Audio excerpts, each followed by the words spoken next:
गुरु नानक पद पंकज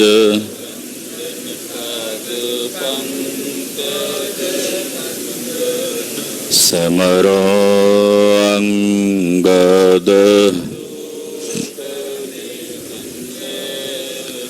गुर अमरदास हृदय नित त्यावो हृदय। श्री गुरु रामदास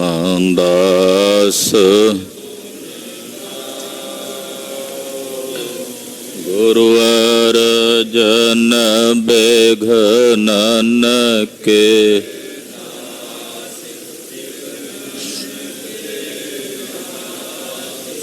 हर गोबिंद शुभ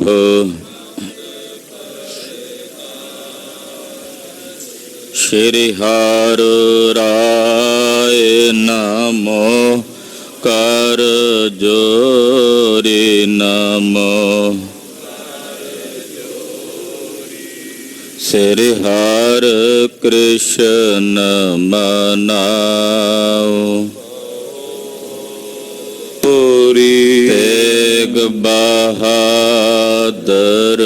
परम कृपाल वाहिगुरु परम कृपाला श्री गुरु गोबिंद सिंह बिसाला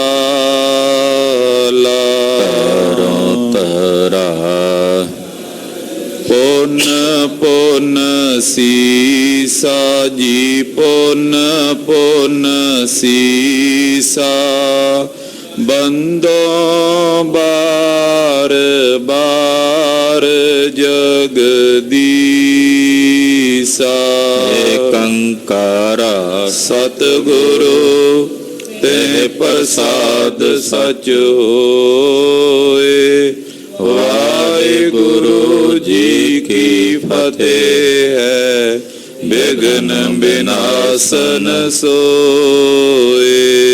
जिसमें अमृत ज्ञान है मानक भगत वैराग गुरु ग्रंथ साहिब उदद बंदों कर अनुराग। गुरु ग्रंथ साहिब उदद बंदों कर अनुराग। सतनाम श्री वाहिगुरु साहिब जीओ। दोहरा पिछक पूप सुते पाए गए पूप सो पिछक होए। कई हवेली पर लई दल लुट रजियो थोए। वाहिगुरु जी का खालसा वाहिगुरु जी की फतेह। परम सत्कार योग सन्मान योग गुरु की साजी और नवाजी हुई। गुरु का खास रूप गुरु खालसा साध संगत जीओ धनता दे पात्र हो। निता प्रति गुरु पातशाह दे पावन पवित्र चरणा विच हाजरियां भर के जगत गुरु दीन दयाल सतगुरु श्री गुरु ग्रंथ साहिब जी महाराज जी दे दर्शन परसदे हो और नौवें पातशाह धन श्री गुरु तेग बहादुर साहब जी महाराज जी दियां खुशियां दे पात्र बनते हो। लड़ीवार श्री गुरु पंथ प्रकाश की चल रही इतिहास की कथा बहुत ही अदब सत्कार ते शरधा सहित आप जी सरवण कर रहे हो। कसूर नगर तो चल के आए हुए ब्राह्मण ने खालसे पंथ अगे आके पुकार की है, खालसा जी मेरी बौड़ी करो। असमान खान नाम दे एक कसूर दे पठान ने जबरी मेरी घरवाली नूं अपने घर पा लिया है। ਮੈਂ ਤੁਹਾਡੀ ਪਨਾਹ ਵਿੱਚ ਆਇਆ ਹਾਂ, ਮੇਰੀ ਰੱਖਿਆ ਕਰੋ। ਤਾਂ ਸਮੁੱਚੇ ਖਾਲਸੇ ਪੰਥ ਨੇ ਤਿਆਰੇ ਕੀਤੇ। ਪੰਥ ਦੀਆਂ 5 ਮਿਸਲਾਂ, ਸ਼ੁਕਰ ਚੱਕੀਆਂ ਦੀ ਮਿਸਲ, ਡੱਲੇ ਵਾਲੀਆਂ ਦੀ ਮਿਸਲ, ਕਨਈਆਂ ਦੀ, ਨਕਈਆਂ ਦੀ, ਰਾਮਗੜੀਆਂ ਦੀ ਮਿਸਲ, ਭੰਗੀਆਂ ਦੀ ਮਿਸਲ ਇੱਥੇ ਸੀ। ਬਾਕੀ ਦਲ ਪੰਥ ਜੋ ਬੁੱਢਾ ਦਲ ਹੈ ਉਹ ਇੱਧਰ ਮਾਲਵੇ ਦੇ ਇਲਾਕੇ 'ਚ ਆਇਆ ਹੋਇਆ। ਸਿੰਘ ਵਿਚਾਰ ਕਰਨ ਲੱਗੇ ਵੀ ਕਸੂਰ ਤੇ ਹਮਲਾ ਕਰਨਾ ਤੇ ਸਾਰਾ ਪੰਥ ਇਕੱਠਾ ਹੋ ਜਾਈਏ। ਜਥੇਦਾਰ ਹਰੀ ਸਿੰਘ ਜੀ ਭੰਗੀਆਂ ਦੇ ਮਿਸਲ ਦੇ ਜਥੇਦਾਰ ਕਹਿਣ ਲੱਗੇ ਜਦੋਂ ਪੰਥ ਨੂੰ ਉਡੀਕਾਂਗੇ ਤਾਂ ਬੜਾ ਸਮਾਂ ਲੱਗ ਜਾਏਗਾ। 13,000 ਸਿੰਘ ਸਨ। ਜਦੋਂ ਚੱਲੇ, ਚਲਦਿਆਂ 24,000 ਸਿੰਘਾਂ ਦੀ ਗਿਣਤੀ ਹੋ ਗਈ। ਕਸੂਰ ਤੇ ਜਾ ਕੇ ਹਮਲਾ ਬੋਲਿਆ ਸਿਖਰ ਦੁਪਹਿਰੇ। ਕਸੂਰ ਵਾਲਿਆਂ ਨੂੰ ਪਤਾ ਨਹੀਂ ਹੈ ਕਿ ਖਾਲਸਾ ਆ ਰਿਹਾ ਹੈ। ਰੋਜ਼ਿਆਂ ਦੇ ਦਿਨ ਸਨ, ਆਪਣੇ ਆਪਣੇ ਹਰਮਾਂ ਵਿੱਚ ਬੜੇ ਬੈਠੇ, ਘਰਾਂ ਦੇ ਵਿੱਚ ਜਿਹੜੇ ਠੰਡੇ ਭੌਰੇ ਬਣਾਏ ਹੋਏ ਉਹਨਾਂ ਵਿੱਚ ਲੁਕ ਬੈਠੇ ਸਨ। ਤੋ ਖਾਲਸੇ ਨੇ ਜਾ ਕੇ ਕੁਝ ਗੜ੍ਹੀਆਂ ਤੇ ਹਮਲਾ ਕੀਤਾ ਤੇ ਗੜ੍ਹੀਆਂ ਕਬਜ਼ੇ 'ਚ ਕਰ ਲਈਆਂ। ਕਸੂਰ ਦੇ ਵਿੱਚ ਬਹੁਤ ਸਾਰੀਆਂ, ਤਕਰੀਬਨ 12 ਲੱਖ ਪਠਾਣਾਂ ਦਾ ਕਬਜ਼ਾ ਸੀ। ਪਲਾਂ 'ਚ ਹੀ ਖਾਲਸੇ ਨੇ ਮਾਰ ਕੇ ਨਿਬੇੜ ਦਿੱਤੇ, ਭਾਜੜਾਂ ਪਾ ਦਿੱਤੀਆਂ। ਕਸੂਰ ਤੇ ਹਮਲਾ ਕਰਕੇ ਕਸੂਰ ਆਪਣੇ ਅਧੀਨ ਕਰ ਲਿਆ। ਹੁਣ ਬਾਜ਼ਾਰਾਂ ਦੇ ਵਿੱਚ ਜਿਹੜਾ ਰਾਜ ਸਾਜ ਸੀ ਜਾਂ ਹਵੇਲੀਆਂ ਵਿੱਚ ਜੋ ਕੁਝ ਸੀ ਉੱਥੇ ਹੁਣ ਲੁੱਟਮਾਰ ਵੱਜਣ ਲੱਗੀ ਹੈ। ਬਾਹਰੋਂ ਵੀ ਕੁਝ ਲੁਟੇਰੇ ਜਿਹੜੇ ਨੇ ਉਹ ਆ ਰਲੇ ਹਨ। ਉਹ ਕਥਾ ਭਾਈ ਸਾਹਿਬ ਭਾਈ ਰਤਨ ਸਿੰਘ ਜੀ ਜਿਵੇਂ ਉਹਨਾਂ ਆਪਣੇ ਵੱਡਿਆਂ ਕੋਲੋਂ, ਬਜ਼ੁਰਗਾਂ ਕੋਲੋਂ ਸੁਣੀ ਹੈ, ਲਿਖ ਰਹੇ ਨੇ। ਆਓ ਮਨ ਬਿਰਤੀਆਂ ਇਕਾਗਰ ਕਰੀਏ। ਗੁਰੂ ਪਾਤਸ਼ਾਹ ਦੇ ਪਵਿੱਤਰ ਚਰਨਾਂ ਵਿੱਚ ਆਪਣੀਆਂ ਹਾਜ਼ਰੀਆਂ ਲਵਾਉਂਦੇ ਆਖੀਏ ਜੀ ਸਤਨਾਮ ਸ੍ਰੀ ਵਾਹਿਗੁਰੂ ਸਾਹਿਬ ਜੀ। ਸਤਨਾਮ ਸ੍ਰੀ ਵਾਹਿਗੁਰੂ ਸਾਹਿਬ ਜੀ। ਦੋਹਰਾ ਪਿਛਕ ਪੂਪ ਸੁਤੈ ਪਈ, ਗਏ ਭੂਪ ਸੋ ਪਿਛਕ ਹੋਏ। ਕਹਿੰਦੇ ਇਤਨੀ ਸੰਪਦਾ ਤੇ ਵਿਭੂਤੀ ਸੀ ਉੱਥੇ। ਜਿਹੜੇ ਪਿਛਕ ਸੀ ਉਹ ਰਾਜੇ ਬਣ ਗਏ ਤੇ ਜਿਹੜੇ ਉੱਥੇ ਰਾਜੇ ਸਦਾਉਂਦੇ ਸੀ ਉਹ ਪਿਛਕ ਕਹੀਏ ਭਿਖਾਰੀ ਬਣ ਗਏ।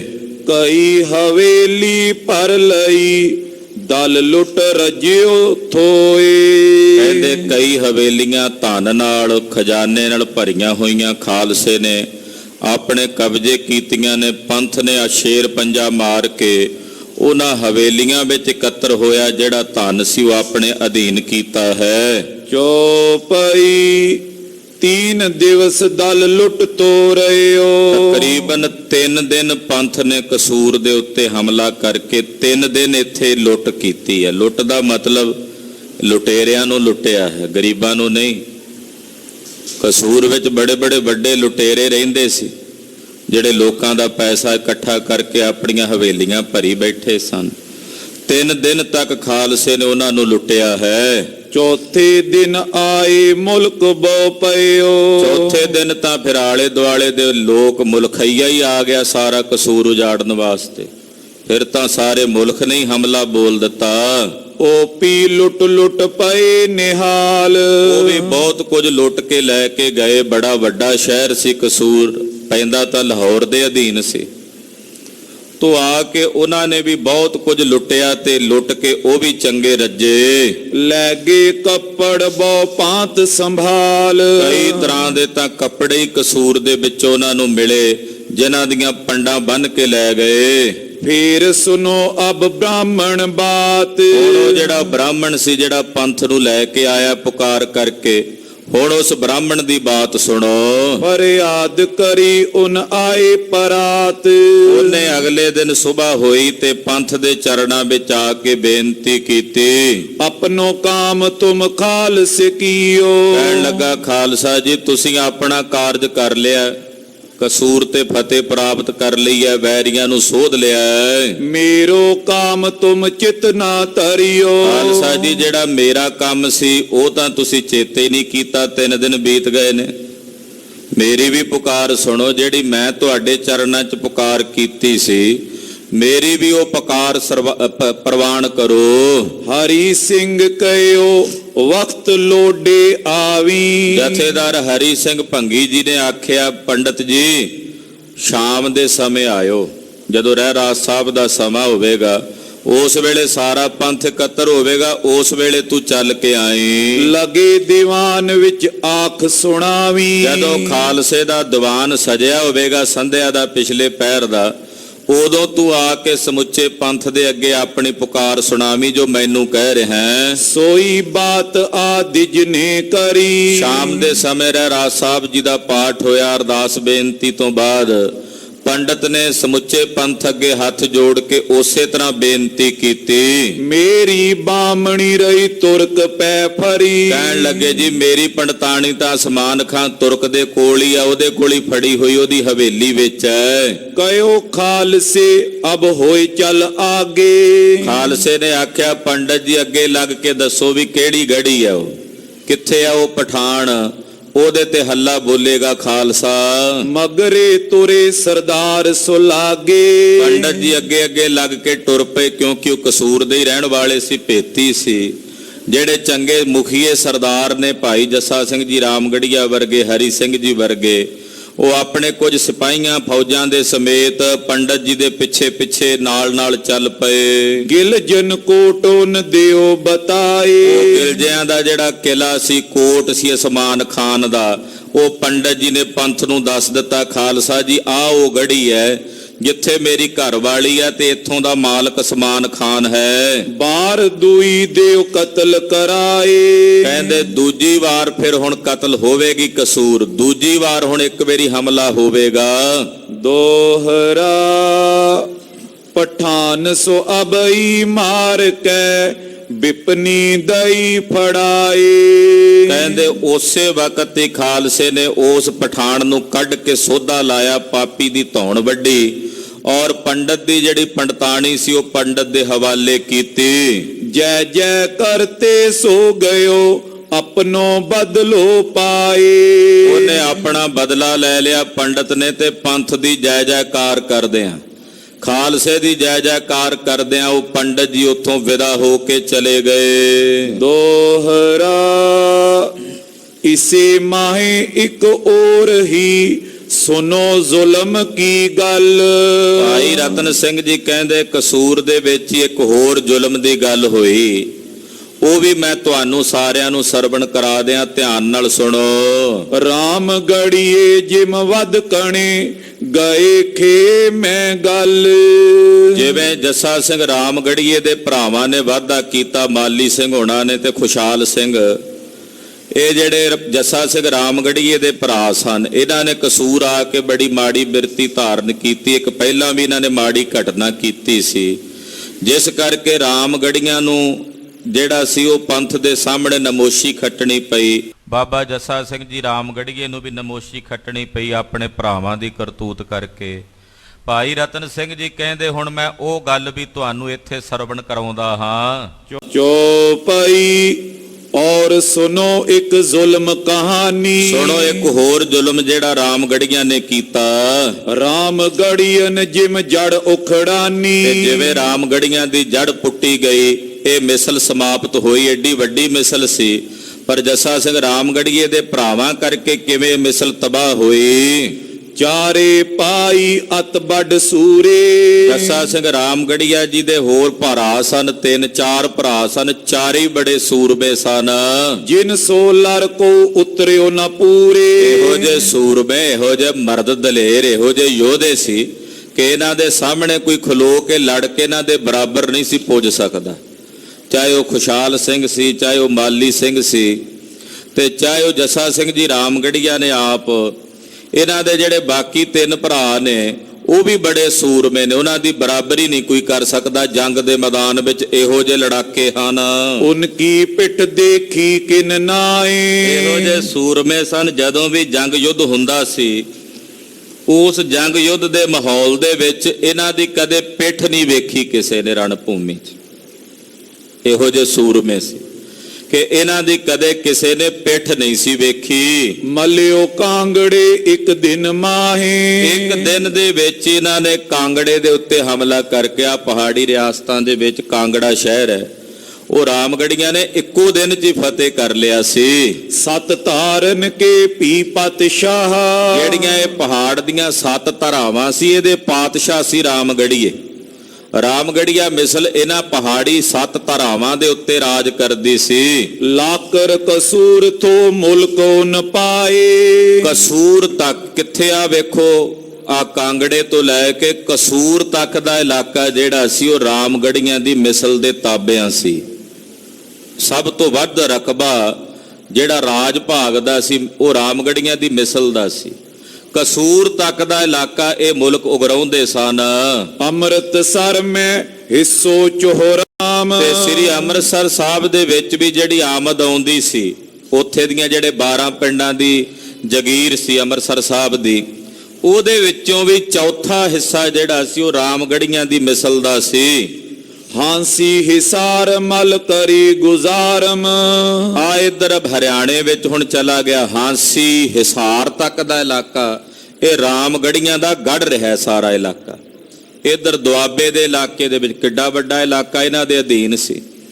ਆ ਇਧਰੋਂ ਕਾਂਗੜੇ ਤੋਂ ਸ਼ੁਰੂ ਕਰ ਲਓ, ਹੁਸ਼ਿਆਰਪੁਰ ਦੇ ਨੇੜੇ ਤੇੜੇ ਦਾ ਇਲਾਕਾ, ਉੱਥੋਂ ਚਲਦੇ ਚਲਦੇ ਉਧਰ ਕਸੂਰ ਤੱਕ, ਇਧਰ ਹਾਂਸੀ ਹਿਸਾਰ ਤੱਕ ਦਾ ਇਲਾਕਾ ਉਹ ਇਹਨਾਂ ਨੇ ਉਗਰਾਇਆ, ਉਹ ਇਹਨਾਂ ਦੇ ਅਧੀਨ ਸੀ। ਜੱਸਾ ਸਿੰਘ ਆਲੂ ਵਾਲੀਆ ਇਨ ਫੜਿਓ। ਜੱਸਾ ਸਿੰਘ ਰਾਮਗੜੀਆ ਜੀ ਦੇ ਭਰਾ ਨੇ ਇੱਕ ਦਿਨ ਮਾੜੀ ਕਰਤੂਤ ਕੀਤੀ। ਖੁਸ਼ਹਾਲ ਸਿੰਘ ਨੇ ਕੀ ਕੀਤਾ, ਸ੍ਰੀ ਅੰਮ੍ਰਿਤਸਰ ਸਾਹਿਬ ਵਿਖੇ ਪੰਥ ਦਾ ਡੇਰਾ ਸੀ। ਰਾਮ ਤੀਰਥ ਦੇ ਨੇੜੇ ਸਰਦਾਰ ਜੱਸਾ ਸਿੰਘ ਜੀ, ਜਥੇਦਾਰ ਜੱਸਾ ਸਿੰਘ ਜੀ ਆਲੂ ਵਾਲੀਆ ਬੁੱਢੇ ਦਲ ਦੇ ਜਥੇਦਾਰ, ਉਹ ਜਿਵੇਂ ਸੁਭਾਵਕ ਉਧਰ ਨੂੰ ਗਏ, 20-25 ਸਿੰਘ ਸੀ ਉਹਨਾਂ ਦੇ ਨਾਲ, ਤੇ ਮਿਸਲਾਂ ਦੀ ਆਪਸ ਵਿੱਚ ਥੋੜੀ ਬਹੁਤੀ ਉਹ ਚੱਲਦੀ ਸੀ। ਤੇ ਜੱਸਾ ਸਿੰਘ ਦੇ ਭਰਾ ਖੁਸ਼ਹਾਲ ਸਿੰਘ ਨੇ ਵੇਖਿਆ ਵੀ ਜੱਸਾ ਸਿੰਘ ਆਲੂ ਵਾਲੀਆ ਜੀ ਆਏ ਨੇ, ਪੰਥ ਦੇ ਜਰਨੈਲ ਨੇ, ਇਹਨਾਂ ਨਾਲ ਸਾਡੀ ਲੱਗਦੀ ਹੈ। ਉਹਨਾਂ ਹਮਲਾ ਕਰ ਦਿੱਤਾ। ਨਾਲ ਜਿਹੜੇ 20-25 ਸਿੰਘ ਸੀ, ਬਾਬਾ ਜੱਸਾ ਸਿੰਘ ਜੀ ਦੇ ਸ਼ਹੀਦ ਹੋ ਗਏ। ਬਾਬਾ ਜੱਸਾ ਸਿੰਘ ਜੀ ਵੀ ਆਲੂ ਵਾਲੀਆ ਸਾਹਿਬ ਉਹ ਵੀ ਜ਼ਖਮੀ ਹੋ ਗਏ। ਇਹਨੇ ਕੀ ਕੀਤਾ, ਖੁਸ਼ਹਾਲ ਸਿੰਘ ਨੇ ਬਾਬਾ ਜੱਸਾ ਸਿੰਘ ਜੀ ਹੋਣਾ ਨੂੰ ਪਾਲਕੀ 'ਚ ਪਾ ਕੇ ਤੇ ਕਲਾਨੌਰ ਨੂੰ ਲੈ ਗਿਆ। ਕਲਾਨੌਰ ਦਾ ਇਲਾਕਾ ਇਹਨਾਂ ਦੇ ਅਧੀਨ ਸੀ। ਉੱਥੇ ਜੱਸਾ ਸਿੰਘ ਰਾਮਗੜੀਏ ਨੇ ਵੇਖਿਆ ਵੀ ਮੇਰਾ ਭਰਾ ਬੜਾ ਖੁਸ਼ ਜਿਹਾ ਹੋ ਕੇ ਆ ਰਿਹਾ। ਉਹਨੇ ਪੁੱਛਿਆ, ਖੁਸ਼ਹਾਲ ਸਿਆ ਇਹ ਕੀ ਕਰਕੇ ਆਇਆ, ਲੱਗਦਾ ਕੋਈ ਮੁਨਾਫਾ ਹੋਇਆ। ਕਹਿਣ ਲੱਗਾ, ਮੈਂ ਜਿਹੜਾ ਪੰਥ ਦਾ ਜਰਨੈਲ ਘਾਉਂਦਾ ਸੀ ਜੱਸਾ ਸਿੰਘ ਆਲੂ ਵਾਲੀਆ ਫੜ ਕੇ ਲਿਆਇਆ, ਕਬਜ਼ੇ ਕਰਕੇ, ਗ੍ਰਿਫਤਾਰ ਕਰਕੇ। ਜੱਸਾ ਸਿੰਘ ਰਾਮਗੜੀਏ ਨੇ ਮੱਥੇ ਤੇ ਹੱਥ ਮਾਰਿਆ, ਬੇਵਕੂਫਾ ਆ ਕੀ ਕੀਤਾ। ਸਾਡੀਆਂ ਭਾਵੇਂ ਨਿੱਜੀ ਰੰਜਿਸ਼ਾਂ ਜੋ ਮਰਜ਼ੀ ਹੋਣ, ਇਲਾਕਿਆਂ ਨੂੰ ਲੈ ਕੇ ਵੰਡਾਂ ਦੇ ਵਿੱਚ ਸਾਡੀ ਆਪਸ ਵਿੱਚ ਹੋਵੇਗੀ ਕੋਈ ਵੈਰ ਵਿਰੋਧ ਦੀ ਬਿਰਤੀ, ਪਰ ਉਹ ਪੰਥ ਦਾ ਜਰਨੈਲ ਹੈ, ਸਮੁੱਚੇ ਪੰਥ ਦਾ ਚੌਥਾ ਜਰਨੈਲ ਹੈ। ਸੁਲਤਾਨੇ ਉਹ ਕੌਮ ਹੈ, ਉਹ ਪੰਥ ਪਾਤਸ਼ਾਹ, ਤੇ ਤੂੰ ਉਹਨਾਂ ਦੇ ਨਾਲ ਇਦਾਂ ਕੀਤਾ, ਹੁਣ ਤੇਰੀ ਜੜ ਨਹੀਂ ਰਹਿਣੀ। ਇਹ ਤੂੰ ਆਪਣੀ ਜੜ ਪੁੱਟਣ ਦਾ ਪ੍ਰਬੰਧ ਆਪ ਕਰਕੇ ਆਇਆ। ਭੱਜ ਕੇ ਆਏ ਜੱਸਾ ਸਿੰਘ ਰਾਮਗੜੀਏ ਨੇ ਬਾਬਾ ਜੱਸਾ ਸਿੰਘ ਆਲੂ ਵਾਲੀਆ ਜੀ ਦੇ ਚਰਨਾਂ ਤੇ ਮੱਥਾ ਟੇਕ ਕੇ ਆਖਿਆ, ਜਥੇਦਾਰ ਸਾਹਿਬ ਮਾਫੀ ਮੰਗਦਾ, ਇਸਨੇ ਮਲੇਸ਼ਤਾਈ ਕੀਤੀ, ਆਪ ਜੀ ਤੇ ਵਾਅਦਾ ਕੀਤਾ। ਤੇ ਬਾਬਾ ਜੱਸਾ ਸਿੰਘ ਜੀ ਜ਼ਖਮੀ ਹਾਲਤ ਵਿੱਚ ਸਨ। ਬਾਬਾ ਜੱਸਾ ਸਿੰਘ ਜੀ ਆਲੂ ਵਾਲੀਆ ਜੀ ਕਹਿਣ ਲੱਗੇ ਰਾਮਗੜੀਏ ਨੂੰ, ਜੱਸਾ ਸਿੰਘ ਇਹਨੇ ਜਿਹੜੀ ਭਾਜੀ ਪਾਈ ਆ ਉਹਦਾ ਬੀਜ ਤਾਂ ਹੁਣ ਇਹਨੂੰ ਕੱਟਣਾ ਹੀ ਪੈਣਾ, ਫਲ ਤਾਂ ਇਹਨੂੰ ਖਾਣਾ ਹੀ ਪੈਣਾ। ਰਾਮਗੜੀਆਂ ਦੀ ਮਿਸਲ ਹੁਣ ਰਹਿਣੀ ਨਹੀਂ ਹੈ। ਜਥੇਦਾਰ ਜੱਸਾ ਸਿੰਘ ਜੀ ਬੜੇ ਪ੍ਰਤਾਪੀ ਪੁਰਸ਼ ਸਨ। ਆਲੂ ਵਾਲੀਆ ਸਾਹਿਬ ਪੰਥ ਦੇ ਚੌਥੇ ਜਰਨੈਲ ਨੇ। ਨਵਾਬ ਕਪੂਰ ਸਿੰਘ ਹੋਣਾ ਨੇ ਆਪਣੇ ਪੁੱਤਰ ਬਣਾ ਕੇ ਉਹਨਾਂ ਨੂੰ ਪਾਲਿਆ ਸੀ। ਕਪੂਰਥਲਾ ਦੇ ਰਿਆਸਤ ਦੇ ਬਾਨੀ ਸਨ ਬਾਬਾ ਜੱਸਾ ਸਿੰਘ ਜੀ ਆਲੂ ਵਾਲੀਆ ਜੀ। ਤੇ ਮਹਾਂਪੁਰਸ਼ ਬਾਣੀ ਪੜ੍ਹਦੇ ਰਹਿੰਦੇ, ਉਹਨਾਂ ਨੇ ਕਹਿ ਦਿੱਤਾ ਪੰਥ ਪਾਤਸ਼ਾਹ ਸਾਹਿਬ, ਹੁਣ ਤੁਹਾਡੀ ਰਾਮਗੜੀਆਂ ਦੀ ਮਿਸਲ ਨਹੀਂ ਰਹਿਣੀ ਜੱਸਾ ਸਿੰਘ। ਇਹਨੇ ਇੰਨਾ ਵਾਅਦਾ ਕੀਤਾ ਵੀ ਅਸੀਂ ਤਾਂ ਸੈਰ ਕਰਨ ਗਏ ਉਧਰ, ਇਹਨੇ ਹਮਲਾ ਕਰ ਦਿੱਤਾ। ਜੇ ਲੜਨਾ ਹੀ ਸੀ ਤੇ ਅਸੀਂ ਫਿਰ ਫੌਜਾਂ ਲੈ ਕੇ ਆਉਂਦੇ। ਤੋ ਜੱਸਾ ਸਿੰਘ ਰਾਮਗੜੀਏ ਨੂੰ ਇਸ ਗੱਲ ਦਾ ਬੜਾ ਪਛਤਾਵਾ ਰਿਹਾ ਵੀ ਮੇਰੇ ਭਰਾ ਨੇ ਵਾਅਦਾ ਕੀਤਾ। ਉਹਨੇ ਬਾਬਾ ਜੱਸਾ ਸਿੰਘ ਜੀ ਦੀ ਮਲਮ ਪੱਟੀ ਕਰਕੇ ਇਲਾਜ ਕਰਕੇ ਆਪਣੇ ਕੋਲ ਰੱਖਿਆ ਕੁਝ ਦਿਨ, ਤੇ ਬੜੇ ਸਤਿਕਾਰ ਨਾਲ ਜਾਣ ਵੇਲੇ ਘੋੜਾ ਤੇ ਸੋਹਣੀ ਖਿੱਲਤ ਪਾਲਕੀ 'ਚ ਬਿਠਾ ਕੇ ਬਾਬਾ ਜੱਸਾ ਸਿੰਘ ਜੀ ਆਹਲੂਵਾਲੀਆ ਨੂੰ ਵਾਪਸ ਸ੍ਰੀ ਅੰਮ੍ਰਿਤਸਰ ਸਾਹਿਬ ਛੱਡ ਕੇ ਆਏ। ਆਪ ਮੋਢਾ ਲਾਇਆ ਜੱਸਾ ਸਿੰਘ ਰਾਮਗੜੀਏ ਨੇ, ਪਰ ਭਰਾ ਦੀ ਕਰਤੂਤ ਮਾੜੀ ਸੀ। ਉਹਦਾ ਜ਼ਿਕਰ ਇੱਥੇ ਭਾਈ ਰਤਨ ਸਿੰਘ ਜੀ ਕਰ ਰਹੇ ਨੇ। ਕਹਿੰਦੇ ਇਹਨਾਂ ਰਾਮਗੜੀਆਂ ਦੇ ਭਰਾਵਾਂ ਨੇ, ਜੱਸਾ ਸਿੰਘ ਰਾਮਗੜੀਏ ਦੇ ਭਰਾਵਾਂ ਨੇ ਇਹ ਵੀ ਮਾੜਾ ਕੰਮ ਕੀਤਾ ਸੀ ਕਿ ਜੱਸਾ ਸਿੰਘ ਆਹਲੂਵਾਲੀਆ ਸਾਹਿਬ ਜੀ ਨੂੰ ਇਹਨਾਂ ਨੇ ਪਕੜਿਆ ਸੀ, ਗ੍ਰਿਫਤਾਰ ਕੀਤਾ ਸੀ। ਨੈ ਪਿੱਟ ਦੀਨੀ ਜੈ ਵੈ ਲੜਿਓ। ਜੱਸਾ ਸਿੰਘ ਆਹਲੂਵਾਲੀਆ ਜੀ ਇਹੋ ਜਿਹੇ ਜਰਨੈਲ ਸਨ ਪੰਥ ਦੇ ਕਿ ਜਿਸ ਜਗ੍ਹਾ ਤੇ ਵੀ ਉਹ ਲੜੇ ਉਹਨਾਂ ਨੇ ਕਦੇ ਰਣ ਭੂਮੀ 'ਚ ਆਪਣੀ ਪਿੱਠ ਨਹੀਂ ਸੀ ਵਿਖਾਈ। ਚਾਹੇ ਉਹ ਛੋਟਾ ਘੱਲੂਘਾਰਾ ਹੋਵੇ, ਚਾਹੇ ਉਹ ਵੱਡਾ ਘੱਲੂਘਾਰਾ ਹੋਵੇ, ਚਾਹੇ ਸਰਹੰਦ ਨੂੰ ਮਾਰਨ ਦੀ ਗੱਲ ਹੋਵੇ, ਜੈਨੇ ਨੂੰ ਮਾਰਨ ਦੀ ਗੱਲ ਹੋਵੇ, ਅਬਦਾਲੀ ਨਾਲ ਲੜਨ ਦੀ ਗੱਲ ਹੋਵੇ, ਜਿੱਥੇ ਜਿੱਥੇ ਵੀ ਜੰਗ ਯੁੱਧ ਹੋਏ ਜਥੇਦਾਰ ਜੱਸਾ ਸਿੰਘ ਜੀ ਆਹਲੂਵਾਲੀਆ ਜੀ ਨੇ ਕਿਤੇ ਵੀ ਜੰਗ ਦੇ ਮੈਦਾਨ ਵਿੱਚ ਆਪਣੀ ਪਿੱਠ ਨਹੀਂ ਵਿਖਾਈ। ਆ ਵੱਡੇ ਘੱਲੂਘਾਰੇ ਵਿੱਚ ਜੱਸਾ ਸਿੰਘ ਜੀ ਆਹਲੂਵਾਲੀਆ ਜੀ ਦੇ ਸਰੀਰ ਤੇ 22 ਫੱਟ ਲੱਗੇ ਸੀ, ਤਲਵਾਰਾਂ ਦੇ, ਤੀਰਾਂ ਦੇ, ਬੰਦੂਕਾਂ ਦੀਆਂ ਗੋਲੀਆਂ ਦੇ।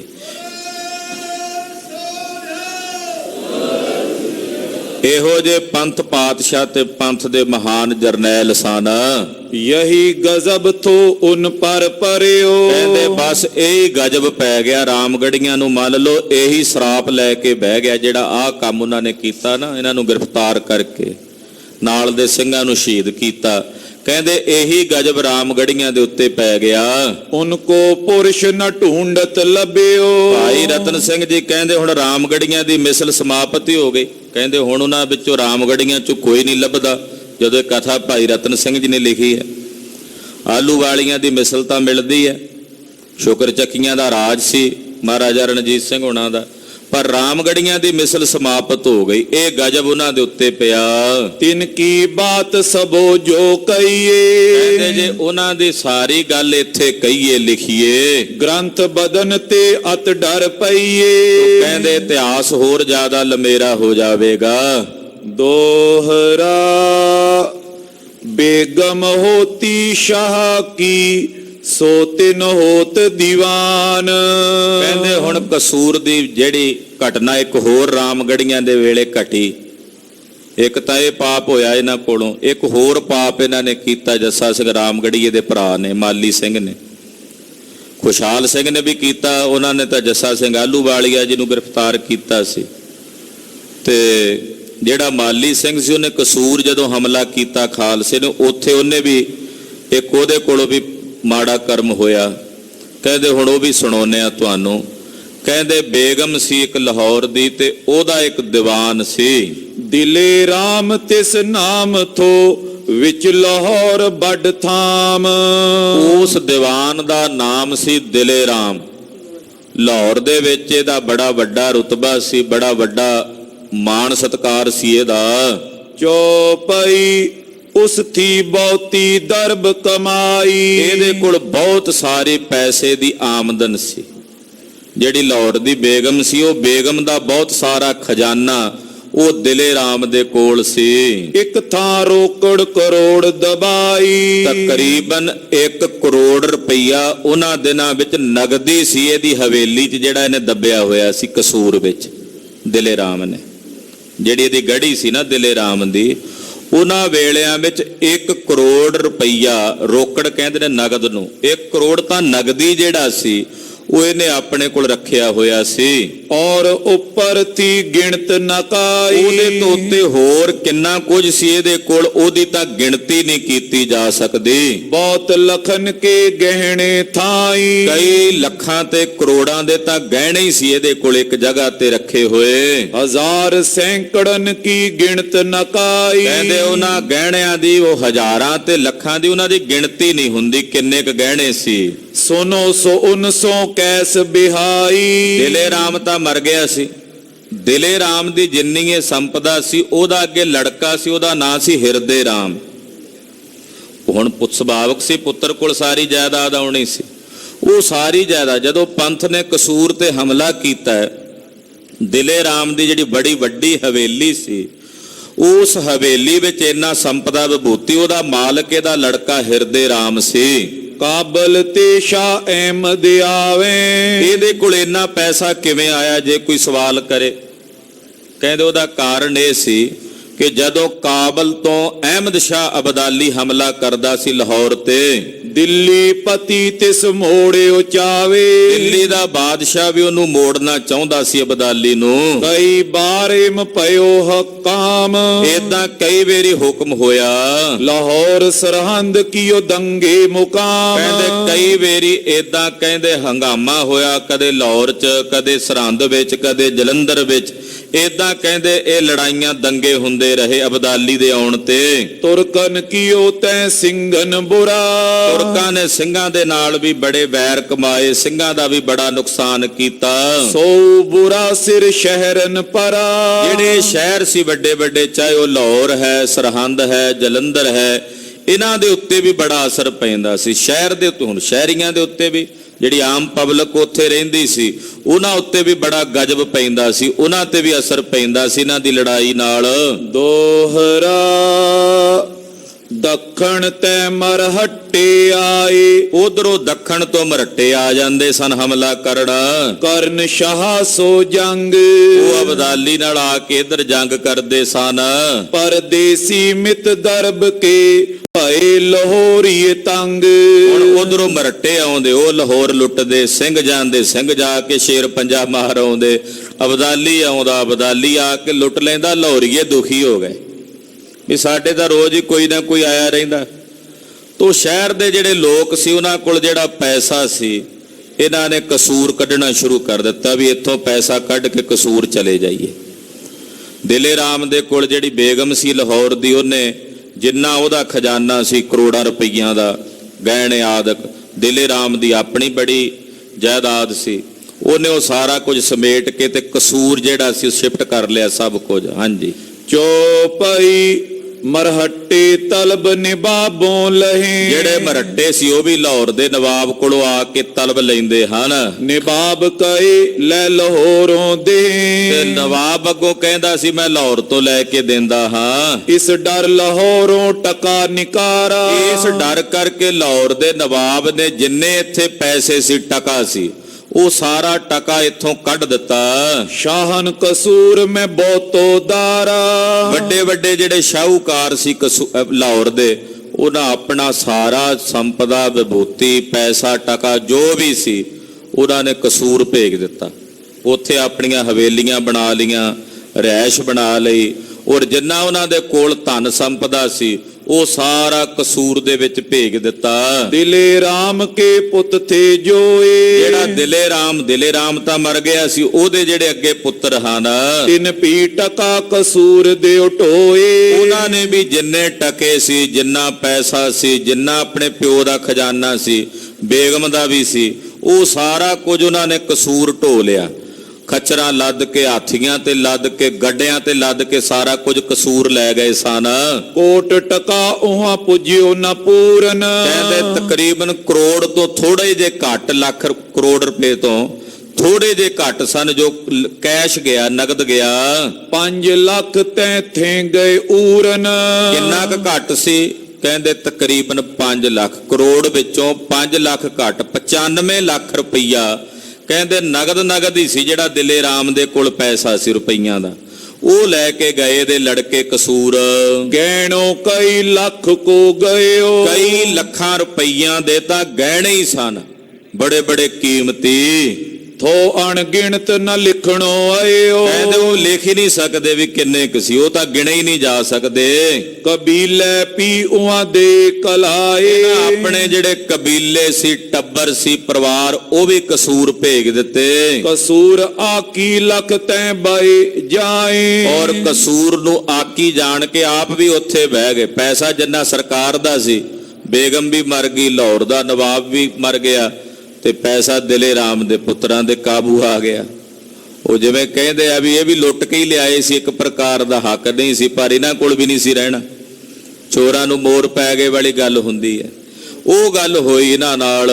ਸਮੇਂ ਕਰਤੇ ਕੋ ਐਸੋ ਪਇਓ। ਕਹਿੰਦੇ ਵੇਖੋ ਕਰਤੇ ਦਾ ਇਨਸਾਫ, ਕਰਤੇ ਦੀ ਖੇਡ ਕਿਵੇਂ ਵਰਤੀ। ਰਹਿਣੋ ਨੈਥੋ ਸੋ ਉਹਾਂ ਗਇਓ। ਕਹਿੰਦੇ ਇੱਥੋਂ ਲੈ ਕੇ ਗਏ ਕਸੂਰ ਵੀ ਉੱਥੇ ਬਚ ਜਾਏਗਾ ਸਾਡਾ ਸਾਰਾ ਕੁਝ, ਪਰ ਪਰਮੇਸ਼ਰ ਵੱਲੋਂ ਉੱਥੇ ਵੀ ਨਹੀਂ ਸੀ ਰਹਿਣਾ। ਇੱਥੇ ਹੁੰਦਾ ਲਾਹੌਰ ਤੇ ਅਬਦਾਲੀ ਨੇ ਲੈ ਜਾਣਾ ਸੀ ਸਾਰਾ ਕੁਝ, ਪਰ ਉਹ ਖਾਲਸੇ ਦੇ ਹੱਥ ਲੱਗਣਾ ਸੀ ਇਹ ਸਾਰਾ ਕੁਝ। ਮਹਾਰਾਜ ਜੀ ਦੀ ਖੇਡ ਬਣੀ, ਪਹਿਲਾਂ ਹੀ ਉੱਥੇ ਭੇਜ ਦਿੱਤਾ ਜਿੱਥੇ ਖਾਲਸੇ ਨੂੰ ਭੇਜਣਾ ਸੀ। ਸਾਥ ਲਿਜਾਣੇ ਥੇ ਉਸਕੇ ਪ੍ਰਾਣ। ਕਹਿੰਦੇ ਨਾਲ ਉਹ ਦਿਲੇ ਰਾਮ ਦੇ ਪੁੱਤਰ ਹਿਰਦੇ ਰਾਮ ਦੇ ਵੀ ਪ੍ਰਾਣ ਨਾਲ ਜਾਣੇ ਸੀ, ਕੱਲਾ ਪੈਸਾ ਨਹੀਂ ਸੀ ਜਾਣਾ, ਉਹਦੀ ਜਿੰਦ ਵੀ ਨਾਲ ਜਾਣੀ ਸੀ। ਉਹ ਸਾਰੀ ਵਿਧ ਪਹਿਲਾਂ ਹੀ ਬਣ ਗਈ। ਉਨ ਪਰ ਉਹ ਵਿਧ ਪਹੁੰਚੀ ਆਣ। ਕਹਿੰਦੇ ਉਹ ਵਿਧੀ ਦਿਲੇ ਰਾਮ ਦੇ ਪੁੱਤਰ ਦੇ ਉੱਤੇ ਆਣ ਕੇ ਬਣ ਗਈ। ਦੋਹਰਾ ਹਵੇਲੀ ਦਿਲੇ ਸੋ ਰਾਮ ਕੀ ਲਈ ਸੋ ਪਹਿਲੇ ਲੂਟ। ਕਹਿੰਦੇ ਪਹਿਲਾਂ ਦਿਲੇ ਰਾਮ ਦੀ ਹਵੇਲੀ ਬਾਰੇ ਪਤਾ ਸੀ ਵੀ ਇੱਥੇ ਧਨ ਹੈ। ਦਿਲੇ ਰਾਮ ਦੀ ਹਵੇਲੀ ਨੂੰ ਪਹਿਲਾਂ ਚੰਗੀ ਤਰ੍ਹਾਂ ਲੁੱਟਿਆ। ਖਬਰ ਸਰਦਾਰਨ ਜਬ ਪਈ ਰਖੀ ਆਮ ਤੈ ਹੂਟ। ਕਹਿੰਦੇ ਜਦੋਂ ਸਰਦਾਰਾਂ ਨੂੰ ਪਤਾ ਲੱਗਾ ਵੀ ਉੱਥੇ ਤਾਂ ਆਮ ਲੋਕ ਹੀ ਲੁੱਟੀ ਜਾਂਦੇ ਆ ਦਿਲੇ ਰਾਮ ਦੀ ਹਵੇਲੀ, ਕਿ ਸੁਣਿਆ ਧਨ ਬੜਾ, ਪੰਥ ਨੂੰ ਨਹੀਂ ਸੀ ਪਤਾ ਇਹਦੇ ਬਾਰੇ, ਜਥੇਦਾਰਾਂ ਨੂੰ ਨਹੀਂ ਸੀ ਪਤਾ, ਹੋਰ ਜਿਹੜੇ ਆਲੇ ਦੁਆਲੇ ਲੋਕ ਲੁੱਟਣ ਪਏ ਹੋਏ ਸੀ ਉੱਥੇ। ਫਿਰ ਜਾ ਕੇ ਸਰਦਾਰਾਂ ਨੇ ਉਹਨਾਂ ਨੂੰ ਰੋਕਿਆ। ਚੌਪਈ ਪਹਿਲੋਂ ਲੁਟੇਰੇ ਵੜੇ ਸੁਜਾਏ। ਉਹ ਜਿਹੜੇ ਪਹਿਲਾਂ ਲੁਟੇਰੇ ਦਿਲੇ ਰਾਮ ਦੀ ਹਵੇਲੀ 'ਚ ਜਾ ਵੜੇ, ਤਿੰਨ ਤੈ ਲੀਨੇ ਹੱਥ ਰੰਗਾਏ। ਉਹਨਾਂ ਨੇ ਜਾ ਕੇ ਚੰਗੇ ਹੱਥ ਰੰਗੇ, ਵਿੱਚੋਂ ਚੰਗਾ ਖਜ਼ਾਨਾ ਉਹਨਾਂ ਦੇ ਹੱਥ ਲੱਗਾ। ਕਿਨ ਝੋਲੀ ਕਿਨ ਮਗਰੀ ਭਰੀ। ਕਿਸੇ ਨੇ ਝੋਲੀ ਭਰ ਲਈ, ਕਿਸੇ ਨੇ ਪੰਡ ਬੰਨ ਕੇ ਮਗਰ ਮੋਢਿਆਂ ਤੇ ਸੁੱਟ ਲਈ। ਕਿਨ ਮੋਢੇ ਕਿਨ ਸਿਰ ਪਰ ਧਰੀ। ਕਿਸੇ ਨੇ ਮੋਢਿਆਂ ਤੇ ਧਰੀ, ਕਿਸੇ ਨੇ ਸਿਰ ਤੇ ਚੱਕ ਲਈ। ਕਿਨ ਚਾਂਦੀ ਕਿਨ ਸੋਇਨੋ ਪਾਇਓ। ਕਿਸੇ ਨੂੰ ਚਾਂਦੀ ਲੱਭੀ ਦਿਲੇ ਰਾਮ ਦੀ ਹਵੇਲੀ 'ਚੋਂ, ਕਿਸੇ ਨੂੰ ਸੋਨਾ ਮਿਲਿਆ। ਜੋ ਪਹੁੰਚਿਓ ਸੋ ਆਇਓ ਅਘਾਇਓ। ਜਿਹੜਾ ਉੱਥੇ ਦਿਲੇ ਰਾਮ ਦੀ ਹਵੇਲੀ 'ਚ ਲੁੱਟਣ ਪਹੁੰਚਿਆ, ਉਹ ਰੱਜ ਕੇ ਬਾਹਰ ਆਇਆ। ਧਰ ਧਰ ਗਟਰੀ ਫਿਰ ਜਾਏ। ਉਹ ਕਹਿੰਦੇ ਗੰਢਾਂ ਬਾਹਰ ਰੱਖ ਕੇ ਆਉਂਦੇ, ਅੰਦਰ ਫਿਰ ਭਰਨ ਟੁਰ ਜਾਂਦੇ।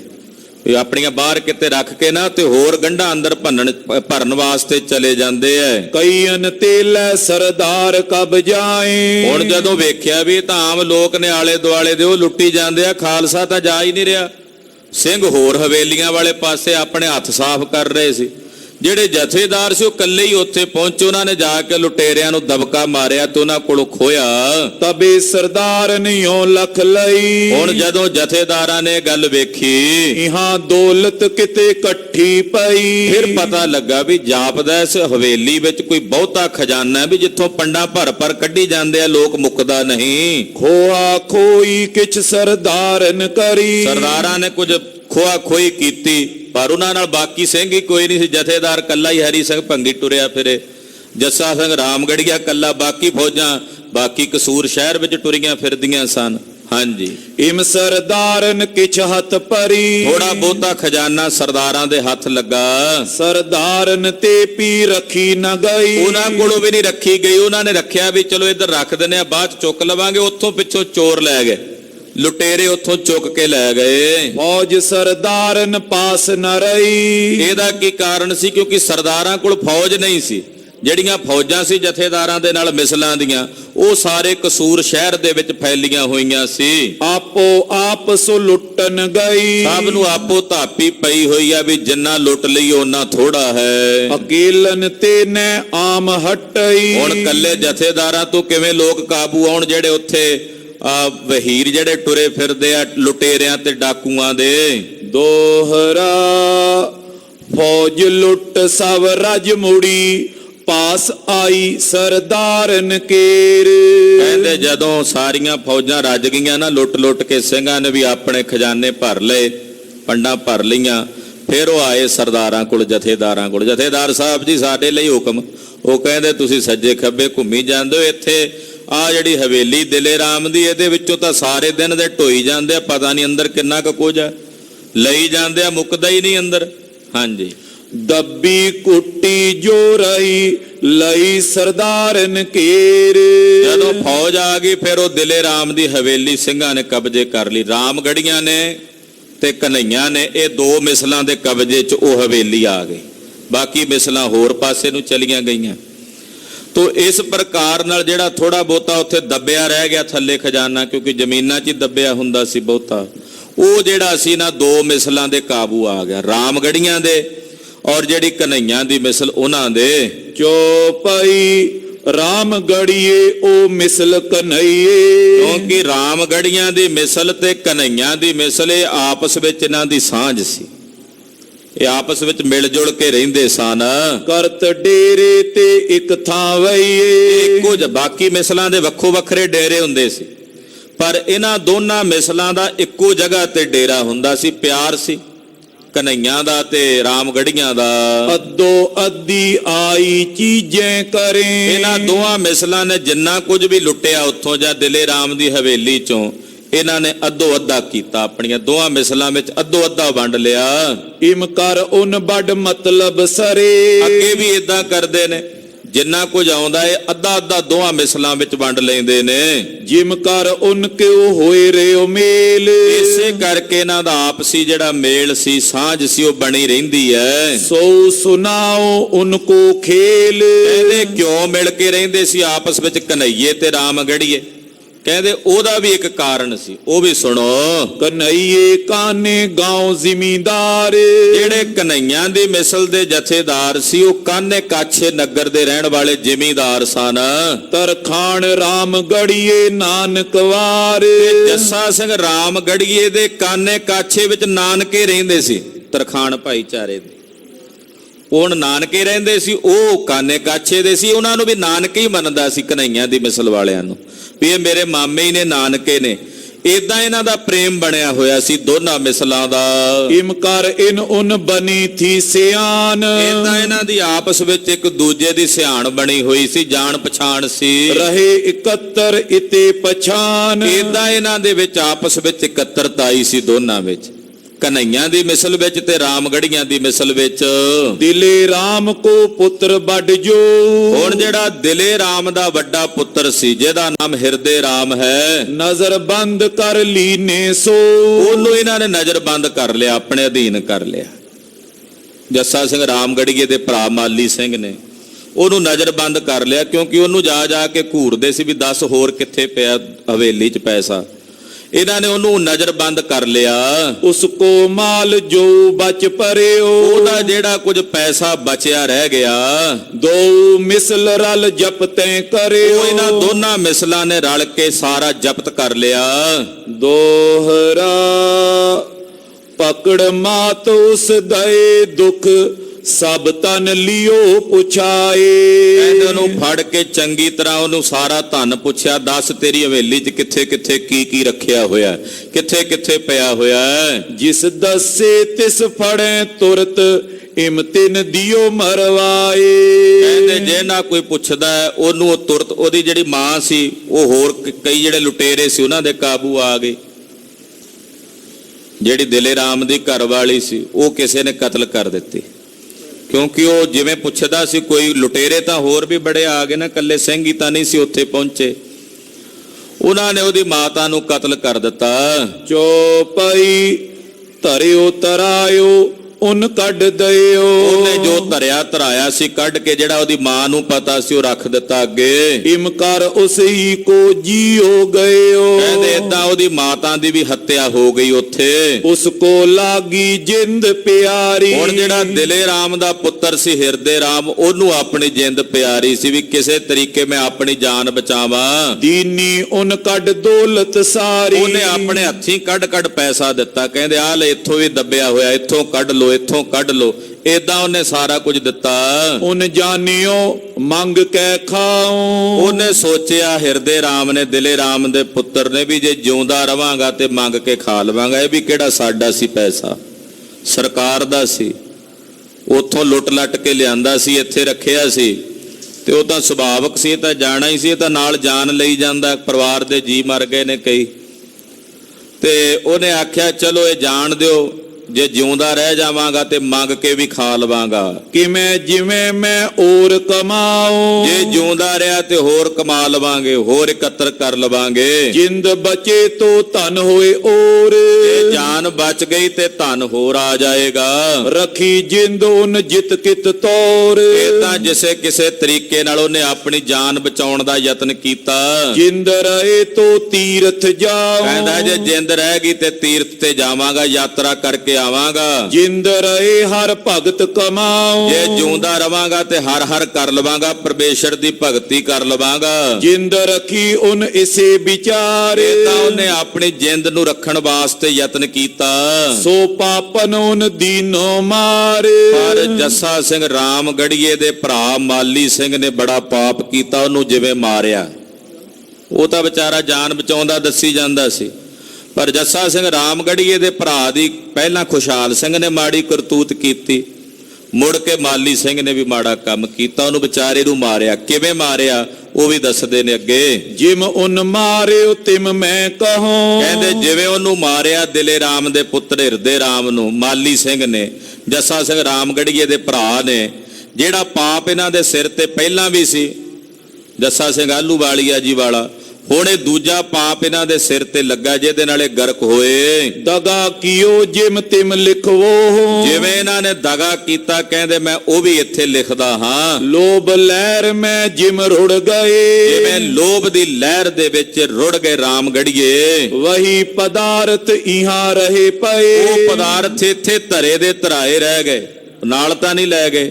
ਜਿਨ੍ਹਾਂ ਵਸ ਲੋਭ ਹੋ ਕੇ ਇਹਨਾਂ ਨੇ ਲੋਭ ਵਸ ਹੋ ਕੇ ਪਾਪ ਕੀਤਾ, ਉਹ ਇੱਥੇ ਹੀ ਧਰਿਆ ਰਹਿ ਗਿਆ। ਦੋਹਰਾ ਮਾਲੀ ਸਿੰਘ ਤਿਸ ਫਿਰ ਕਿਓ ਸੋ ਹਮ ਚੀਜ਼ ਬਤਾਏ। ਜਿਹੜਾ ਉਹ ਦਿਲੇ ਰਾਮ ਦਾ ਪੁੱਤ ਸੀ ਨਾ, ਹਿਰਦੇ ਰਾਮ, ਉਹ ਮਾਲੀ ਸਿੰਘ ਨੇ ਆਪਣੇ ਕਬਜ਼ੇ 'ਚ ਕੀਤਾ ਹੋਇਆ ਸੀ।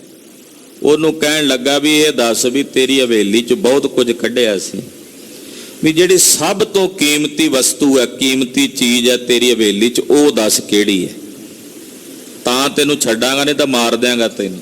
ਮਾਲੀ ਸਿੰਘ ਕਹਿੰਦਾ ਉਹਨੂੰ, ਹਿਰਦੇ ਰਾਮ ਨੂੰ, ਕਿ ਤੇਰੀ ਹਵੇਲੀ ਵਿੱਚ ਜਿਹੜੀ ਸਭ ਤੋਂ ਕੀਮਤੀ ਚੀਜ਼ ਹੈ ਉਹ ਮੈਨੂੰ ਦੱਸ।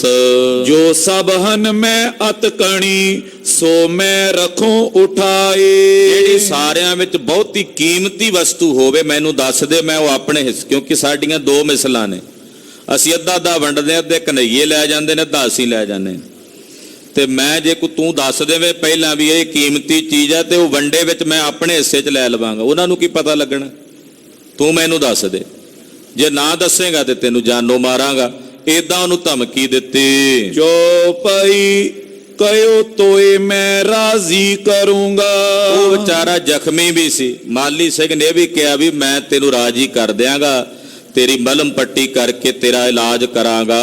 ਆਪਣੀ ਦੀਵਾਨੀ ਤੁਧ ਸਿਰ ਧਰੂੰਗਾ। ਮੈਂ ਤਾਂ ਤੈਨੂੰ ਆਪਣਾ ਦੀਵਾਨ ਬਣਾਵਾਂਗਾ। ਮਾਲੀ ਸਿੰਘ ਨੇ ਵੀ ਕਹਿ ਦਿੱਤਾ, ਕਹਿੰਦਾ ਮੈਂ ਤੈਨੂੰ ਆਪਣਾ ਦੀਵਾਨ ਬਣਾਵਾਂਗਾ। ਉਨ ਕਹੀ ਇੱਕ ਸੰਦੂਕੜੀ ਭਾਰੀ। ਉਹਨੇ ਵਿਚਾਰੇ ਨੇ ਆਪਣੀ ਜਾਨ ਬਚਾਉਣ ਲਈ, ਕਹਿੰਦਾ ਇੱਕ ਸੰਦੂਕੜੀ ਹੈ, ਉਹ ਪੌੜੀਆਂ ਦੇ ਨੇੜੇ, ਬੜੀ ਭਾਰੀ ਹੈ, ਵੱਡਾ ਸੰਦੂਕ ਹੈ, ਉਹ ਬੜਾ ਕੀਮਤੀ ਹੈ। ਮੱਧ ਪੌੜੀਆਂ ਜੋ ਨਿਕਾਰੀ। ਉਹ ਜਿਹੜੀਆਂ ਤੁਸੀਂ ਪੌੜੀਆਂ ਦੇ ਥੱਲਿਓਂ ਖੋਦ ਕੇ ਕੱਢੀ ਹੈ ਨਾ, ਹੁਣੇ ਹੁਣੇ ਤਾਜੀ ਤਾਜੀ ਕੱਢੀ ਸੀ, ਉਹ ਕੋਲ ਹੀ ਬੈਠਾ, ਕਹਿੰਦਾ ਉਹ ਜਿਹੜੀ ਪੌੜੀਆਂ ਦੇ ਥੱਲਿਓਂ ਤੁਸੀਂ ਵੱਡੀ ਸੰਦੂਕੜੀ ਕੱਢੀ ਹੈ ਨਾ, ਸੰਦੂਕ ਕੱਢਿਆ, ਉਹ ਸਭ ਤੋਂ ਕੀਮਤੀ ਚੀਜ਼ਾਂ ਉਹਦੇ ਵਿੱਚ ਨੇ, ਜਿਹੜੀ ਇਸ ਹਵੇਲੀ ਵਿੱਚ ਹਨ। ਬਾਕੀ ਤਾਂ ਕਹਿੰਦਾ ਕੋਈ ਸਾਰਾ ਇੱਕ ਪਾਸੇ ਕਰ ਦਿਓ, ਤੋ ਸੰਦੂਕ ਵਿੱਚ ਜਿੰਨਾ ਕੀਮਤੀ ਖਜ਼ਾਨਾ ਉਹ ਇੱਕ ਪਾਸੇ ਹੈ। ਹਾਂਜੀ, ਵੱਡੀ ਬਿਜ ਭਾਰੀ ਉਸ ਮਾਏ। ਉਹਦੇ ਵਿੱਚ ਤਾਂ ਵੱਡੀ ਬਿਜਲੀ ਵਾਲਾ ਮਾਲ ਧਨ ਹੈ, ਯਾਨੀ ਕਿ ਚਮਕ ਵਾਲਾ। ਕੱਢ ਅੜਾਈ ਕੋਠੜੀ ਤਾਏ। ਉਹ ਤੁਸੀਂ ਕੱਢ ਕੇ ਅੜਾਈ ਹੋਈ ਆ, ਤਾਲਾ ਮਾਰਿਆ ਹੋਇਆ। ਦੋ ਵੱਲ ਕੇ ਜੈ ਬਹੇ ਸਿਪਾਈ। ਕਿਉਂਕਿ ਜਿਹੜਾ ਇਹਨਾਂ ਖਜ਼ਾਨਾ ਰੱਖਿਆ ਸੀ ਕੱਢ ਕੇ, ਦੋਹਾਂ ਵੱਲ ਦੇ ਕਨਈਏ ਵੀ ਬੈਠੇ ਸੀ ਉੱਥੇ ਤੇ ਰਾਮਗੜੀਏ ਵੀ ਬੈਠੋ, ਨਿਗਰਾਨੀ ਰੱਖਦੇ ਸੀ। ਕਹਿੰਦਾ ਉਹ ਜਿਹੜੀ ਵਿੱਚ ਪਈ ਹੋਈ ਹੈ ਨਾ ਸੰਦੂਕੜੀ, ਦੋਨਾਂ ਸਿਪਾਹੀਆਂ ਦੇ ਅੰਦਰ, ਸੋ ਅਬ ਤੁਮਰੇ ਕਿਮ ਹੱਥ ਆਈ। ਉਹ ਹੁਣ ਤੁਸੀਂ ਵੇਖੋ ਵੀ ਤੁਹਾਡੇ ਹੱਥ ਕਿਵੇਂ ਆਏਗੀ। ਉਹ ਸੰਦੂਕੜੀ ਤੂੰ ਆਪਣੇ ਕਬਜ਼ੇ 'ਚ ਕਰ ਲੈ, ਤੇ ਉਹ ਸਾਰਾ ਪੈਸਾ ਭਾਵੇਂ ਲੈ ਜਾਣ, ਤੈਨੂੰ ਉਹ ਕੱਲੀ ਸੰਦੂਕੜੀ ਨਹੀਂ ਮੁੱਕਦੀ ਰਾਮਗੜੀਆਂ ਨੂੰ। ਇੰਨਾ ਉਹਦੇ 'ਚ ਖਜ਼ਾਨਾ ਹੈ, ਇੰਨੇ ਕੀਮਤੀ ਉਹਦੇ ਚ ਪਦਾਰਥ ਹੀਰੇ ਮੋਤੀ ਨੇ। ਜੋ ਬਿਦ ਬਨੇ ਤੋ ਕਿਵੇਂ ਲਈ ਕੱਢ, ਜੋ ਵਿਧੀ ਬਣੇ ਜਿਸ ਤਰੀਕੇ ਨਾਲ ਵੀ ਤੂੰ ਉੱਥੋਂ ਕੱਢ ਸਕਦਾ ਕੱਢ ਲੈ। ਔਰ ਵਸਤ ਭਾਵੇਂ ਦਈ ਛੱਡ, ਕਹਿੰਦਾ ਬਾਕੀ ਭਾਵੇਂ ਹੋਰ ਵਸਤੂਆਂ ਸਾਰੀਆਂ ਉਹ ਛੱਡ ਦਿਓ, ਪਰ ਕੱਲੀ ਸੰਦੂਕੜੀ ਤੁਸੀਂ ਆਪਣੇ ਕਾਬੂ ਕਰ ਲਵੋ। ਹੈ ਬੇਗਮ ਕੋ ਉਸਮੇ ਗਹਿਣੋ, ਉਹ ਜਿਹੜੀ ਸੰਦੂਕੜੀ ਹੈ ਨਾ ਉਹਦੇ ਵਿੱਚ ਲਾਹੌਰ ਦੀ ਬੇਗਮ ਦੇ ਗਹਿਣੇ ਨੇ ਬੜੇ ਬੜੇ ਕੀਮਤੀ। ਖਾਸ ਖਜ਼ਾਨਾ ਨਹੀਂ ਹੁੰਦਾ ਜਿਵੇਂ ਖਾਸ ਦੁਰਲਭ ਚੀਜ਼ਾਂ ਉਹਦੇ ਵਿੱਚ ਹਨ। ਸੋ ਸਾਂਭੋ ਜੇ ਤੁਮ ਹੋਏ ਲੈਣੋ, ਉਹ ਤੁਸੀਂ ਸਾਂਭ ਲਓ ਜੇ ਤੁਸੀਂ ਲੈਣਾ ਹੈ। ਇਹ ਜੋ ਸੰਦੂਕ ਜੇਵਰ ਕੇ ਤਰੇ, ਇਹ ਜਿਹੜਾ ਸੰਦੂਕ ਬਾਕੀ ਜੇਵਰ ਦੇ ਭਰੇ ਹੋਏ ਨੇ, ਖੋਲ ਦਿਖੇ ਤੋ ਚੰਦ ਸੋ ਚਰੇ। ਕਹਿੰਦਾ ਜਦੋਂ ਤੂੰ ਖੋਲੇਗਾ ਨਾ ਉਸ ਸੰਦੂਕ ਨੂੰ ਤੇ ਇਦਾਂ ਜਾਪੇਗਾ ਜਿਵੇਂ ਚੰਨ ਚੜ ਗਿਆ ਹੋਵੇ, ਇੰਨੀ ਰੋਸ਼ਨੀ ਆ ਉਹਦੇ 'ਚ। ਹਾਂਜੀ, खूब जवाहर जड़ती बेस, बड़े बड़े कीमती खूब जवाहरात ने जिन्हां दी जड़त है। लेत मोह सो देखें तेस, इन्ने कीमती ने माली सिया ਜਿਹੜਾ ਉਹਨੂੰ ਵੇਖ ਲੈਂਦਾ ਉਹਦਾ ਮਨ ਮੋਹਿਆ ਜਾਂਦਾ। ਇੰਨੇ ਕੀਮਤੀ ਜਵਾਹਰਾਤ ਹੀਰੇ ਨੇ। ਚਿੱਟੇ ਗੁਲਾਬੀ ਜਿਮ ਝਲਕੇ ਤਾਰੇ, ਚਿੱਟੇ ਰੰਗ ਦੇ ਹੀਰੇ ਜਿਵੇਂ ਚਮਕਦੇ ਨੇ ਨਾ ਤਾਰੇ, ਇਦਾਂ ਨੇ ਗੁਲਾਬੀ ਉਹ ਹੀਰੇ ਹਨ। ਸੁਰਖ ਸੂਏ ਜਿਮ ਫੁੱਲ ਅਨਾਰੇ, ਕਈ ਸੁਰਖ ਰੰਗ ਦੇ ਨੇ, ਕਈ ਸੂਹੇ ਰੰਗ ਦੇ ਨੇ ਜਿਵੇਂ ਅਨਾਰ ਦੇ ਫੁੱਲ ਹੁੰਦੇ ਆ, ਇਦਾਂ ਦੇ ਹੀਰੇ ਨੇ। ਮੋਰ ਕੰਟ ਜਿਮ ਨੀਲ ਸੋ ਚਮਕੇ, ਕਹਿੰਦੇ ਨੀਲਮ ਇਹਨੇ ਨੇ ਕੀਮਤੀ ਨੇ ਜਿਵੇਂ ਮੋਰ ਦੀ ਗਰਦਨ ਨਹੀਂ ਹੁੰਦੀ ਨੀਲੇ ਰੰਗ ਦੀ, ਕਹਿੰਦਾ ਉਸ ਨੀਲੇ ਰੰਗ ਦੇ ਹੀਰੇ ਵੀ ਨੇ। ਸਬਜ ਸਰੂਪ ਜਿਮ ਸਬਜੇ ਕਮਕੇ, ਹਰੇ ਰੰਗ ਦੇ ਸ਼ਬਜ ਰੂਪ ਦੇ ਉਹ ਵੀ ਕਹਿੰਦਾ ਹੀਰੇ ਦਮਕਦੇ ਨੇ ਉੱਥੇ ਵਿੱਚ ਪਏ ਉਸ ਸੰਦੂਕੜੀ ਵਿੱਚ। ਦੋਹਰਾ ਮਾਲੀ ਸਿੰਘ ਨੇ ਉਸ ਕਿਓ ਉਸਕੋ ਮਾਲ ਬਤਾਓ, ਕਹਿਣ ਲੱਗਾ ਵੀ ਉਹਦੇ ਵਿੱਚ ਜਿਹੜਾ ਮਾਲ ਹੈ ਉਹ ਮੈਨੂੰ ਸਾਰਾ ਦੱਸ। ਕੌਣ ਕੌਣ ਸੀ ਚੀਜ਼ ਹੈ ਭਿੰਨ ਭਿੰਨ ਆਖ ਸੁਣਾਓ। ਮਾਲੀ ਸਿੰਘ ਨੇ ਆਖਿਆ ਹਿਰਦੇ ਰਾਮ ਤੂੰ ਮੈਨੂੰ ਉਹਦੇ ਚ ਕੱਲੀ ਕੱਲੀ ਚੀਜ਼ ਦਾ ਵੇਰਵਾ ਦੇ ਵੀ ਕੀ ਕੀ ਆ ਉਹਦੇ ਵਿੱਚ, ਕਿੰਨੇ ਹੀਰੇ ਕਿੰਨੇ ਮੋਤੀ ਕਿੰਨੇ ਹਾਰ ਨੇ, ਕੀ ਕੁਝ ਹੈ, ਮੈਨੂੰ ਕੱਲੀ ਕੱਲੀ ਚੀਜ਼ ਦਾ ਵੇਰਵਾ ਦੇ। ਚੋਪਈ ਤਬ ਉਨ ਕਈ ਸਭ ਕਹੀ ਨਾ ਜਾਵੇ, ਅੱਗੋਂ ਬੋਲਿਆ ਕਹਿੰਦਾ ਮਾਲੀ ਸਿਆਂ ਕਿਹੋ ਜੀਆਂ ਭੋਲੀਆਂ ਗੱਲਾਂ ਕਰਦਾ, ਉਹਦੇ ਚ ਜਿੰਨਾ ਕੁਝ ਆ ਮੈਂ ਕਹਿ ਨਹੀਂ ਸਕਦਾ, ਉਹ ਸਾਰਾ ਕੁਝ ਕਹਿ ਕੇ ਦੱਸ ਨਹੀਂ ਸਕਦਾ। ਕਾਗਜ਼ ਕੀਤੇ ਸ਼ੁਮਾਰ ਨਾ ਆਵੇ, ਜੇ ਤੂੰ ਕਾਗਜ਼ ਤੇ ਵੀ ਲਿਖਣ ਲੱਗੇ ਤੇ ਉਹਨਾਂ ਦਾ ਸ਼ੁਮਾਰ ਨਹੀਂ ਵੀ ਕਿੰਨੀ ਕਿੰਨੀ ਕੀਮਤ ਹੈ ਉਹਨਾਂ ਦੀ। 10-20 ਹੋਏ ਤੋ ਦੇਹੋਂ ਸੁਨਾਏ, ਇਹ 10-20 ਚੀਜ਼ਾਂ ਹੋਣ ਤਾਂ ਮੈਂ ਤੈਨੂੰ ਦੱਸ ਦਿਆਂ। ਹੈ ਸੈਂਕੜੇ ਉਨ ਚੀਜ਼ਨ ਨਾਏ, ਪਰ ਉਹਦੇ ਵਿੱਚ ਜਿੰਨੀਆਂ ਚੀਜ਼ਾਂ ਨੇ ਉਹਦਾ ਤੇ ਸੈਂਕੜੇ ਨਾਂ ਨੇ, ਸੈਂਕੜੇ ਨਾਂ ਉਹਨਾਂ ਦੇ ਮੈਂ ਤੈਨੂੰ ਹੁਣ ਕਿਵੇਂ ਦੱਸਾਂ। ਆਹੇ ਸਵਰਨ ਸਭ ਗਹਿਨਨ ਭਰੀ, ਕਹਿੰਦਾ ਸੋਨੇ ਦੇ ਗਹਿਣਿਆਂ ਨਾਲ ਭਰੀ ਹੋਈ ਆ ਸੰਦੂਕੜੀ। ਬਹੁਤ ਜੜਾਊ ਕਮ ਸਾਦੇ ਗਰੀ, ਬੜੇ ਜੜਾਊ ਨਾਲ ਵਿੱਚ ਜੜੇ ਹੋਏ ਨੇ ਜਿਨ੍ਹਾਂ 'ਚ ਬੜੇ ਬੜੇ ਕਾਰੀਗਰਾਂ ਨੇ ਕੰਮ ਕੀਤਾ ਹੋਇਆ। ਕਈ ਜਵਾਹਰ ਗਲ ਕੇ ਨਿਆਰੇ, ਕਈ ਗਲਾਂ 'ਚ ਪਾਉਣ ਵਾਲੇ ਜਵਾਹਰਾਤ ਹਨ। ਕਈ ਨੱਕ ਕਈ ਕੰਨਨ ਵਾਰੇ, ਕਈ ਕੰਨਾਂ 'ਚ ਪਾਉਣ ਵਾਲੇ ਕਈ ਨੱਕਾਂ 'ਚ ਪਾਉਣ ਵਾਲੇ ਨੇ। ਕਈ ਹੱਥਨ ਕਈ ਪੈਰ ਤਨ ਪਈਏ, ਕਈ ਹੱਥਾਂ 'ਚ ਪਾਉਣ ਵਾਲੇ ਕਈ ਪੈਰਾਂ 'ਚ ਤੇ ਕਈ ਲੱਕ ਨਾਲ ਬੰਨਣ ਵਾਲੇ ਤੇ ਕਈ ਸਿਰਾਂ ਤੇ ਲਾਉਣ ਵਾਲੇ ਨੇ। ਕਈ ਜੜਤੀ ਕਈ ਪਰੋਏ ਦਿਖੀਏ, ਕਈ ਜੜੇ ਹੋਏ ਨੇ ਤੇ ਕਈਆਂ ਨੂੰ ਪਰੋਇਆ ਹੋਇਆ ਧਾਗੇ ਨਾਲ। ਕਈ ਅੰਗੂਠੀ ਮੁਰਟਨ ਕੇਰੀ, ਮੈਂ ਤੈਨੂੰ ਕੀ ਦੱਸਾਂ ਅੰਗੂਠੀਆਂ ਹੀ ਕਿੰਨੀਆਂ ਨੇ, ਉਹਨਾਂ ਵਿੱਚ ਕਿੰਨੇ ਕਿੰਨੇ ਕੀਮਤੀ ਨਾਗ ਤੇ ਹੀਰੇ ਜੜੇ ਨੇ। ਬਾਜੂ ਬੰਦ ਉਹ ਜ਼ਿਗਾ ਕਨੇਰੀ, ਬਾਜੂ ਬੰਦ ਨੇ ਕਲਗੀਆਂ ਨੇ ਜਗ੍ਹਾ ਨੇ ਬੜੀਆਂ ਸੁੰਦਰ। ਸੁਰਾਈ ਪਿਆਲੇ ਉਸ ਕੈ ਮਦ, ਉਹਦੇ ਚ ਸੋਨੇ ਤੇ ਚਾਂਦੀ ਦੀਆਂ ਸੁਰਾਈਆਂ ਤੇ ਪਿਆਲੇ ਜਿਨ੍ਹਾਂ ਚ ਜੜਾਊ ਜੜੇ ਹੋਏ ਨੇ। ਸਵਰਨ ਕੜੇ ਜਵਾਹਰ ਕਈ ਵੱਧ, ਸੋਨੇ ਦੇ ਕੜੇ ਜਿਨ੍ਹਾਂ ਚ ਜਵਾਹਰਾਤ ਜੜੇ ਹੋਏ ਨੇ। ਕਹਾਂ ਲਗ ਤੋਏ ਆਖ ਸੁਣਾ, ਮੈਂ ਤੈਨੂੰ ਕਿੱਥੋਂ ਤੱਕ ਦੱਸਾਂ ਉਹਦੇ ਚ ਕੀ ਕੁਝ ਹੈ। ਅਬ ਪਤਿਆਓ ਜਬ ਅੱਖੀ ਦਿਖਾਉ, ਜਦੋਂ ਤੂੰ ਵੇਖੇਗਾ ਫਿਰ ਤੇਰਾ ਮਨ ਪਤੀਜੇਗਾ। ਦੋਹਰਾ ਜਿਮ ਵੈ ਆਖੇ ਮਾਲ ਵੱਡ ਤਿਮ ਵੱਡ ਲੋਭ ਸੰਤਾਏ। ਜਿਵੇਂ ਜਿਵੇਂ ਦਿਲੇ ਰਾਮ ਦੇ ਪੁੱਤਰ ਨੇ ਦੱਸਿਆ ਨਾ, ਸੁਣ ਸੁਣ ਕੇ ਮਾਲੀ ਸਿੰਘ ਦਾ ਮਨ ਲੋਭੀ ਹੋਈ ਜਾਂਦਾ। ਲਾਲਚ ਉਦਾਂ ਹੀ ਹਿਰਦੇ 'ਚ ਵੱਧਦਾ ਚਲਿਆ ਜਾਂਦਾ ਹੈ। ਲੋਭ ਲਗੇ ਜਬ ਪੁਰਸ਼ ਕੋ ਪਾਪੋਂ ਸੋ ਨ ਡਰਾਏ। ਜਦੋਂ ਕਿਸੇ ਪੁਰਸ਼ ਦੇ ਮਨ ਨੂੰ ਲੋਭ ਚਿੰਬੜ ਜੇ ਨਾ, ਫਿਰ ਉਹ ਕਿਸੇ ਵੀ ਪਾਪ ਤੋਂ ਨਹੀਂ ਡਰਦਾ। ਲੋਭੀ ਬੰਦਾ ਫਿਰ ਕੋਈ ਵੀ ਪਾਪ ਕਰ ਗੁਜ਼ਰਦਾ ਹੈ, ਉਹ ਕਿਸੇ ਵੀ ਪਾਪ ਤੋਂ ਨਹੀਂ ਡਰਦਾ। ਸੁਨੀ ਜਬ ਵਸਤ ਸੰਦੂਕੜੀ ਮਾਲੀ ਸਿੰਘ ਤਰਖਾਨ।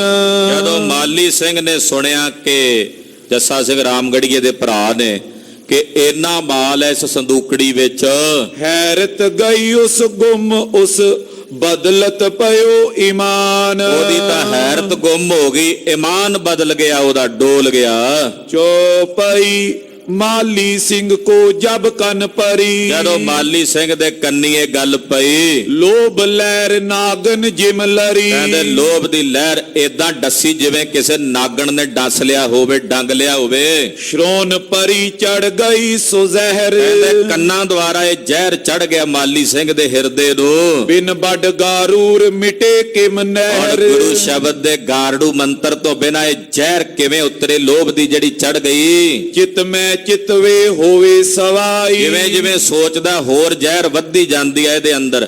ਖਬਰੇ ਕੀ ਕੁਝ ਹੈ ਵਿੱਚ, ਕਿੰਨਾ ਕੁਝ ਕੀਮਤੀ ਹੈ, ਏਦਾਂ ਕਰਾਂਗੇ। ਕਈ ਸੁਪਨੇ ਇਹਦੇ ਮਨ ਚ ਆਉਣ ਲੱਗ ਪਏ। ਸਗਵਾ ਇਹ ਬੋ ਬਦਤੀ ਆਈ। ਸਗੋਂ ਹੋਰ ਵੱਧਦੀ ਚਲੀ ਜਾਂਦੀ ਹੈ ਲੋਭ ਦੀ ਲਹਿਰ ਇਹਦੇ ਹਿਰਦੇ ਵਿੱਚ।